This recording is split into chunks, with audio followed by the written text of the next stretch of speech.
Madame, mademoiselle, monsieur, bonjour. C'est aujourd'hui le lundi 2 juin 2025. Je souhaite faire une proposition qui me semble très intéressante pour que nous progressions socialement à la fois au plan national et au plan international. Nous venons de célébrer une victoire de l'équipe de France, le Paris Saint-Germain, face à une équipe d'Italie, l'Inter Milan. Personnellement, j'ai vécu cela de façon très détachée car je ne me passionne pas pour les compétitions de football. Ce qui m'a un peu gêné, je dirais, dans cette célébration de cette victoire, c'est l'origine du financement du Paris Saint-Germain, c'est-à-dire de l'État du Qatar.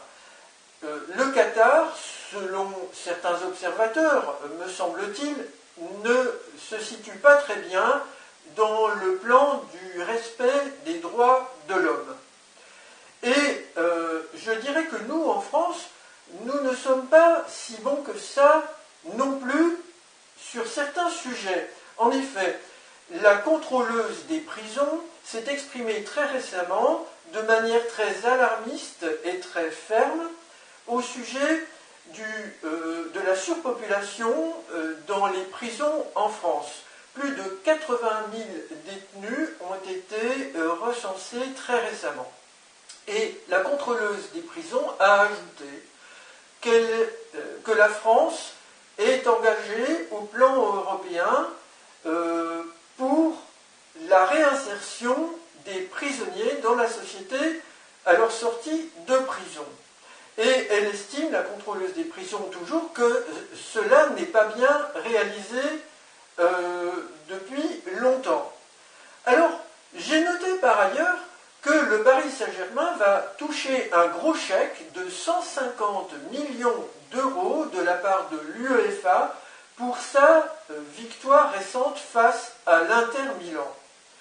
Alors, je fais le raisonnement suivant. Le Qatar finance le PSG, qui n'est pas bien en règle par rapport au respect des droits de l'homme selon certains observateurs. La France n'est pas non plus bien en règle selon certains observateurs. Le PSG est très riche grâce à la richesse importante du Qatar.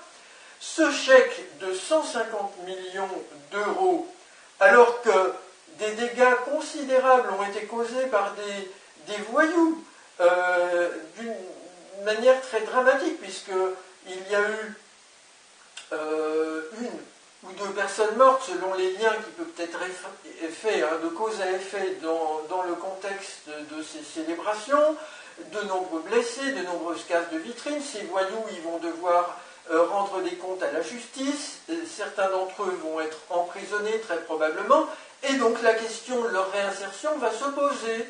Et la contrôleuse des prisons dit elle-même que, si des personnes sortent de prison mais qu'elles ont été mal préparées pour la réinsertion, elles peuvent récidiver aussi. Je crois que c'est elle qui dit ça, en tous les cas certains le disent et le pensent, dont moi-même.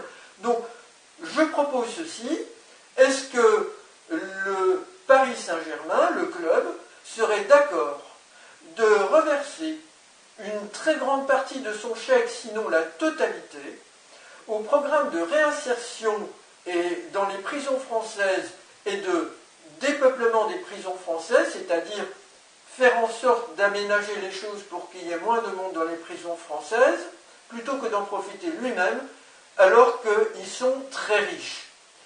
Il me semble que ce serait un geste magnifique, et ça, ce serait même, je dirais, le but le plus fort du Paris Saint-Germain. J'espère que cette idée va être entendue par certains, des politiques, par le club du Paris Saint-Germain. Madame, mademoiselle, monsieur, je vous remercie pour votre attention.